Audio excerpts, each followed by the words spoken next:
Hey, hey, it's Brenda Schweder. We're going to learn how to make some cool jewelry out of some heirlooms and everything else. Not everything else. So, I want to welcome you. And first of all, I wanted to apologize for last week. A little bit of technical difficulties. I couldn't um, contact Katie for some weird email glitch, but here we are. That's what's important. So I wanted to kind of show you and tell you about a little bit about me. And Katie has some pictures on the back end that she can put up here. But basically, I came from the world of hobby DIY jewelry making, and I learned because I love found objects. I learned to do wire jewelry making. A lot of people call it wire wrapping. Um, to basically strap things onto my body, like child rakes. So Katie's also going to put in the comments my website where you can find some of my found object jewelry and my landing page, so you can sign up for my newsletter. Also, you can find me on Instagram at Brenda Schweder _ recombobulator. Try to spell that one, but it'll come up for you. So happy to see you here. The reason I made this fun jewelry piece that can be either a bracelet or a necklace, you could even do them as rings, is because I thought rings, costume jewelry, heirloom jewelry, even your bespoke jewelry that you got from your grandma or whatever, those things are special, and it's a way to dig them out of your jewelry box, digging them out of your special little boxes, and actually get them onto you and wear them. And I have a little piece here that I want to show you. This is the one that was been used in all the promos and everything. This piece is a beautiful piece that I made with my sister-in-law's mother's. She used to deal in Avon, and so she had all these old rings she wasn't wearing, and so she gave them to me, and then I put them together in this necklace. So basically, it's all about making extra large jump rings and kind of a cute clasp to match. And then you can even, once you make these the jump rings are so big that you can put them together basically with just your fingers. Okay, so should we take this on? Put this off. Let's take it off for now. Okay. So here we go. And please do ask questions in the chat. Katie's going to send them to me and they'll pop up on my screen and we'll get them answered. And we'll also have some time to have questions and ask anything at the end. So it'll be a fun time. So first I wanted to show you, if we can go down, Katie. These are some of the rings. And so you can see these are really bespoke rings from my friend Leila. And she's one of my 3 besties. You might feel the same as me. I have my college bestie and my fashion major bestie, and so my roommate bestie is my college bestie, and also my big sister bestie, including my sister bestie. Anyway, so my big sister bestie, unfortunately, has dementia, and we just put her into memory care. She is making the transition well, but when I was there, I got these rings from her jewelry box. In memory care, you might know this if you have a loved one who is affected. They want you to take all of the valuable things out of their rooms because other people tend to wander, and I just knew that she would want me to have these. And so here they are. Now, so we're going to make a necklace out of these. They're basically closed links, right? So you could use an adjustable ring or some other things, anything closed.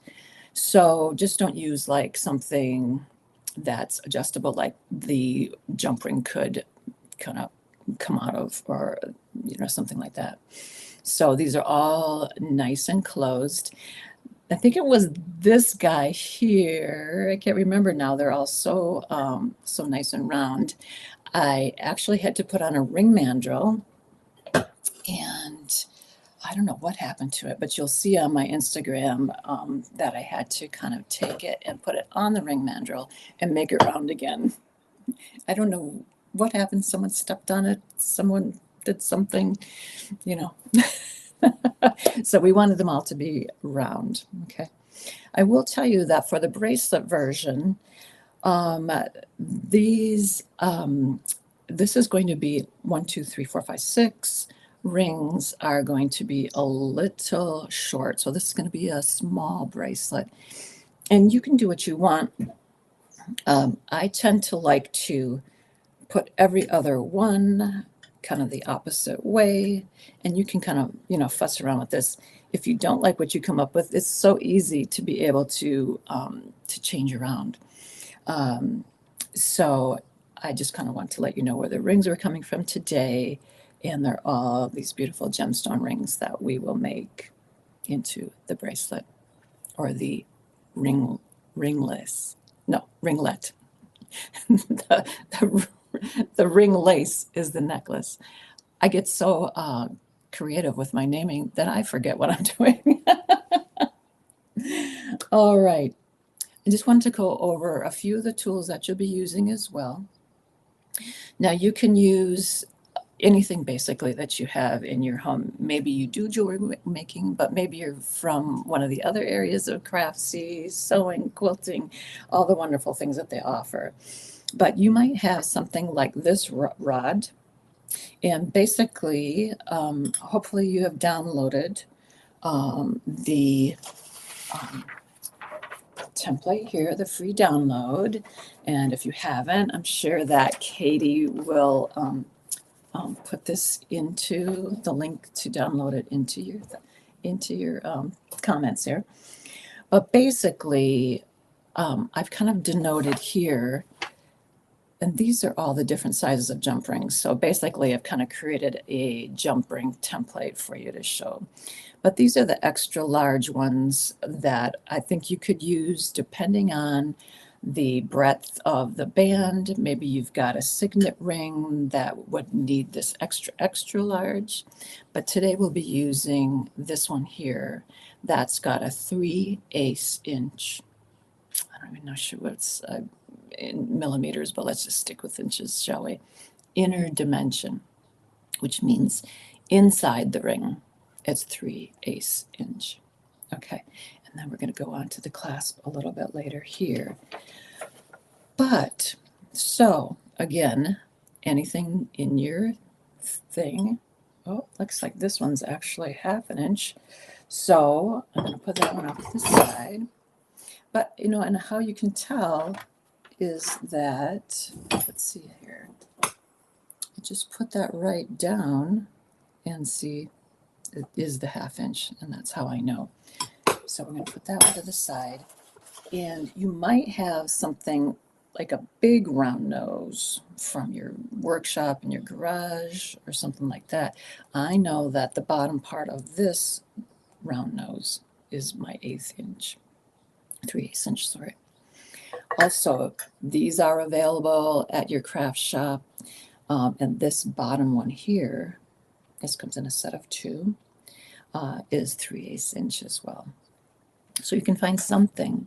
A lot of times when I was writing my 3rd book, Steel Wire Jewelry, I would go into the pantry or into the toolbox or whatever and find something the right size to bend around, right?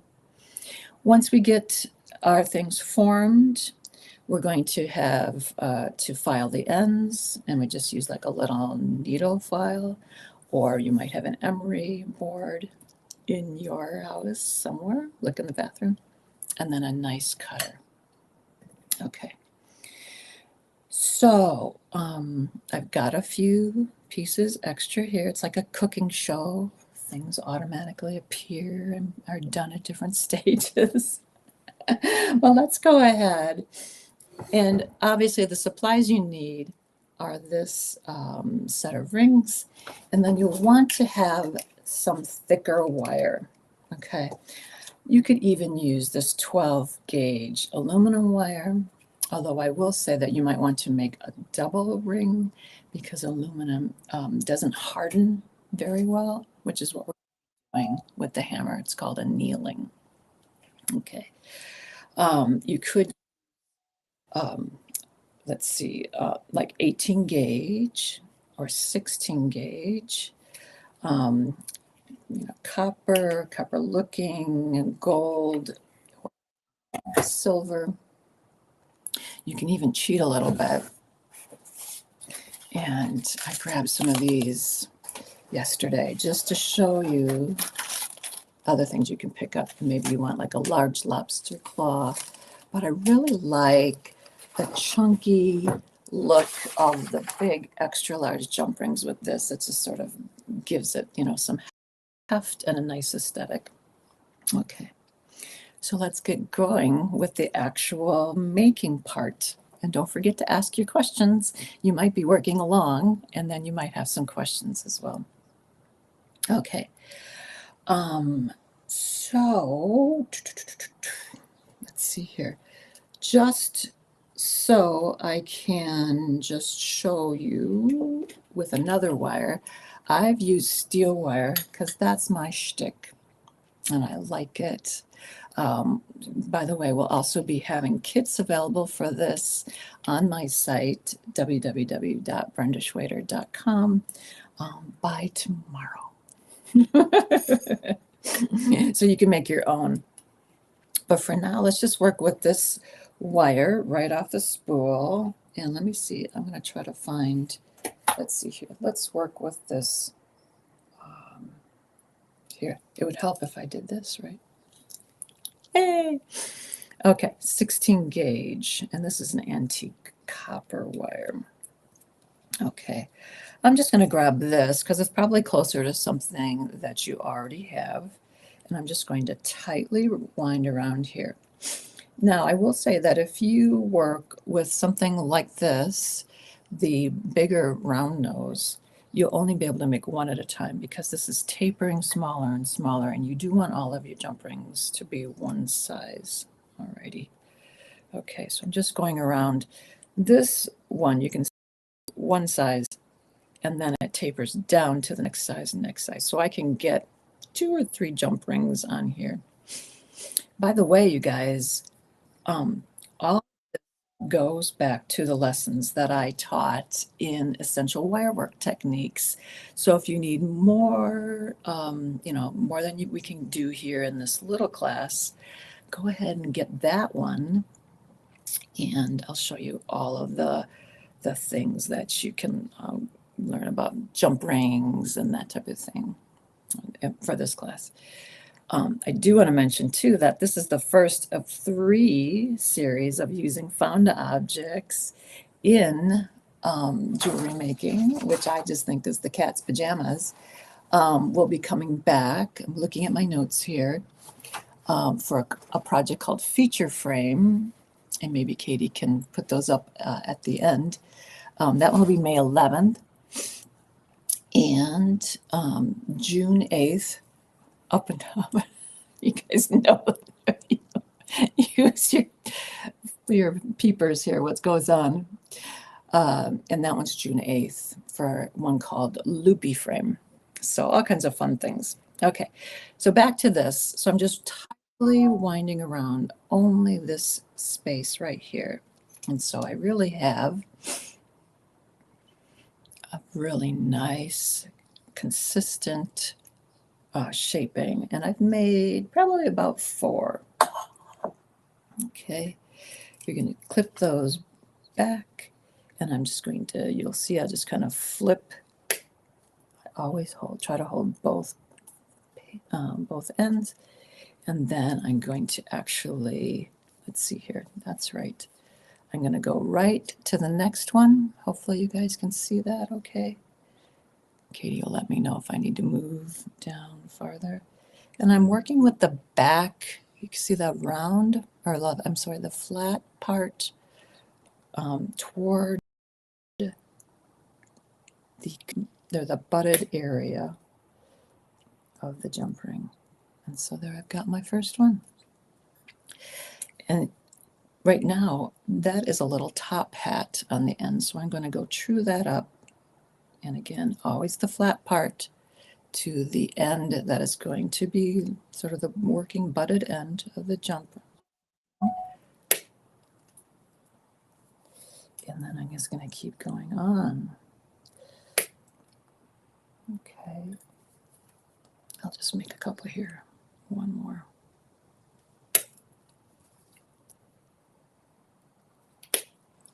Okay, great. Now we've got these jump rings and they're nice and flat. Since this is just a craft wire, I can use my emery board. I'm just going to open this up. You always open jump rings back and forth, not out. Okay, this keeps the integrity of the jump ring. And then I'm going to just give it a few little, because even though we've used that flat end, we just want to make sure those butt back and forth. And then we're going to take a hammer and something like this is a bench block for jewelry, but you can use something else, just not like your countertop or your good dining room table. And what I'm doing now is I'm hardening the jump ring. I'm trying to use, you can use a chasing hammer. This is actually one of my own inventions. Now that's a hammer. And I'm just keeping the shape, hardening it, and making the wire hard enough to be a connector to keep the rings together.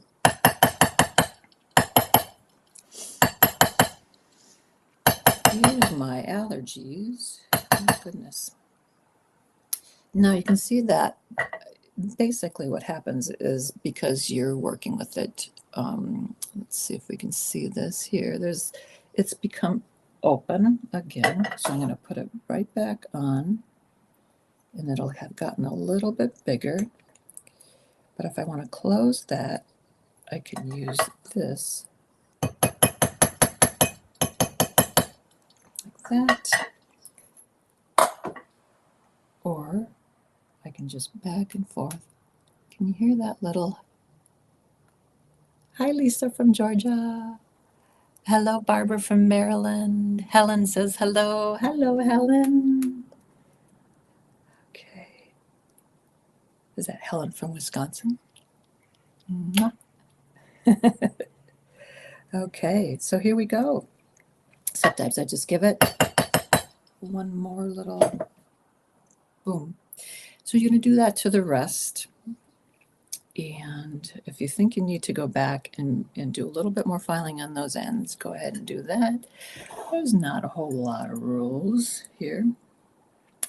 But basically, you're going to do the same thing, just following this clasp right here, this template, and following all those same rules, okay, or the template, and then same steps, I should say.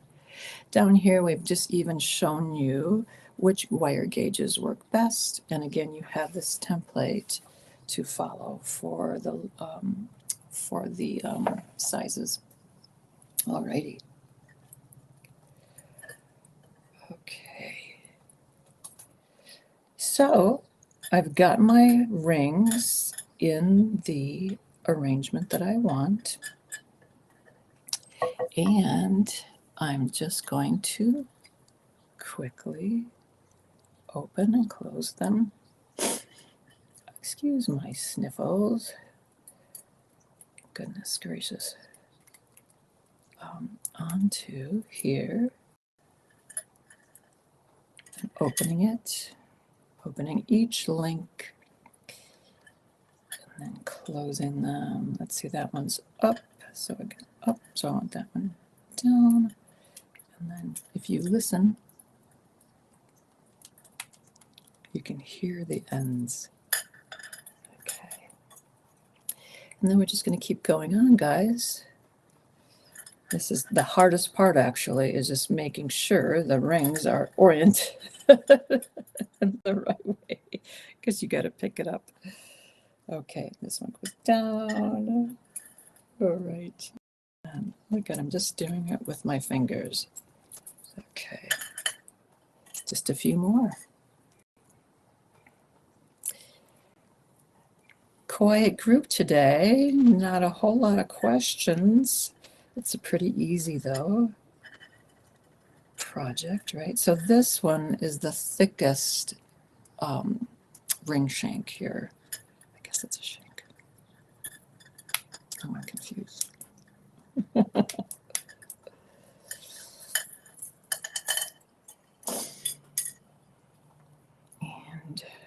let's see here. Up, down, up, down, up, down, up. And then this one goes down. Here we go.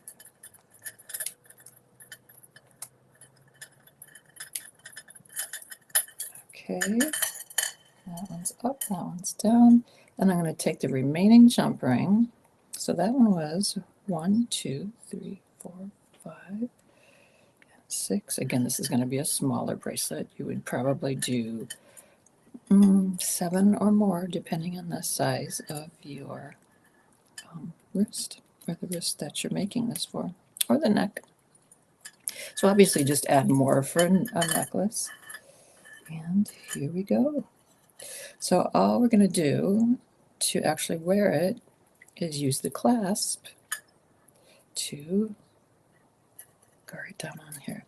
Now I should say too, when you harden this one, harden it just to almost this area here is touching, and then you have a nice, watch this or listen. It's like I can even move it in. Here we go. A little bracelet. It's obviously going to look so much cuter. You guys, I'm going to just take a little sniff here. Sorry. Kara asks, is there a wire that can match the rings? Absolutely. So depending on your rings, you can get wire, Kara, in lots of gauges. I would suggest either a 16 gauge, or you might want to go up to even a 14. So if you go lower in numbers, that's thicker in gauge. That's something we didn't go over, and you could get that information at Essential Wirework Techniques as well. But yes, I didn't bring the silver wire here, but you can get wire in a lot of different colors, and the most colors that you can get are the basic colors of rings, right? So silver, copper, gold. You might be hard pressed to get rose gold in that gauge, but it's sky's the limit too. Yeah. Oh, it's not. I call you Kate. Oh, yeah, it is Kara. Good, I did it right. All right. So here we have the finished bracelet. You can see how easily that worked up. Yeah, and this one's too small for me, so this would be either a little smaller. Here we go. So this would be definitely. So actually, if I could get it on, if I can just do an out-of-body experience here, I could do it here. But you can also, to add, if you only had a short amount of, or a small amount of rings, and you didn't want to add in another ring for whatever aesthetic reason, you could just add more of your jump rings, and then they would sort of go back and forth. Okay, so here we go. Let me know if you have more questions. It's just such a fun project, And I kind of like seeing the steel or maybe a contrasting extra large jump ring with the other, with the metal of your rings. Jenny asks, have you made your own rings with this wire and an object? Have I made my own rings? Oh, with this wire, absolutely. This book has been remaindered, but my third book is called Steelware Jewelry. So you want to check that out. I love making found objects, and there's so many different ways. One of my favorite ways is to take, and I think this project is in that book too, is to grab and just wrap a found object that's pretty solid, and you just wrap around it and sort of tie that off, and then you can use your ring mandrel or ring sizers of some sort, and kind of create a coil that's attached to that. And I think I've used dice before. I've used bouncy balls. I like to use a lot of toys in my jewelry. Golly, anything like that. You can also form fun kind of wire captures like prongs, and depending what you're putting in there, say, a piece of vintage jewelry or something like that, you can use your imagination. And that's what I love about found objects. Actually, these earrings that I have on, these are also available on my site, but these are made with sandwich picks from it's a Cheesecake Factory. So you can see they're just in here. These are sandwich picks. Barbara asks, what gauge of wire are you using to make the jump rings? Apologies for your prevents. No problem. So I work in steel, which is a different gauge than every other kind of wire. I work for this project in the 18 gauge. That equivalent for steel, oopsie, let's hang up on that. Forgot to, still there, Katie? That was my phone. I forgot to turn that off. Silly, some spammer.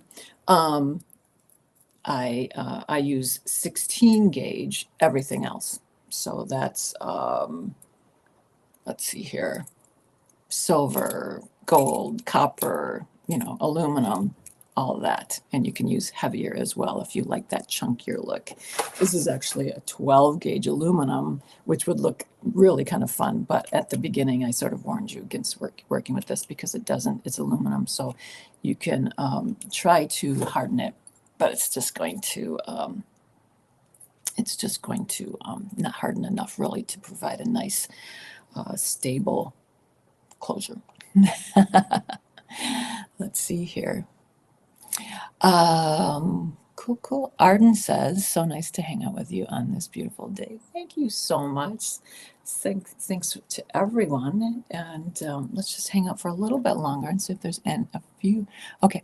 Mary says, where can I get 18 gauge links to make this bracelet?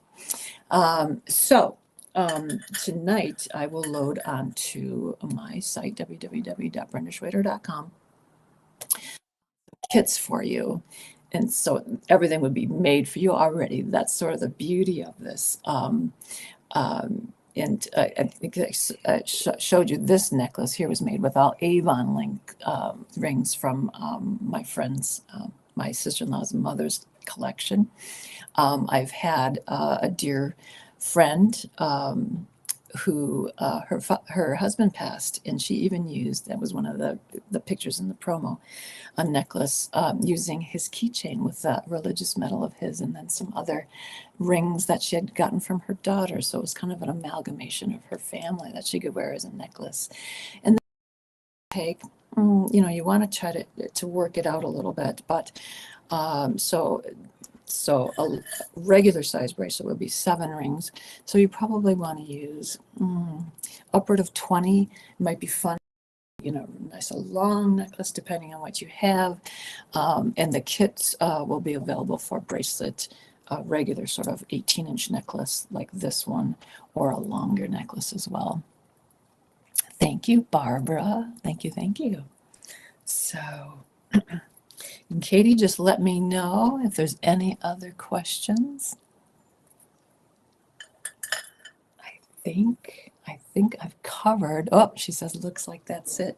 So I just wanted to kind of let you know too, again, join us again in May. These are the two templates that are available on May 11th. We're going to be doing the feature frame, which is basically just a nice large loop at the bottom. You can use them for earrings, or you can different sizes here. This is my prototype one I have notes on, but you can do that.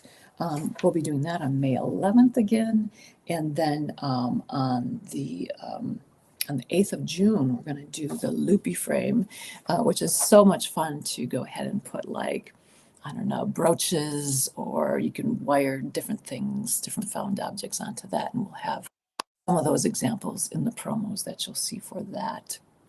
Again, please do sign up for my newsletter.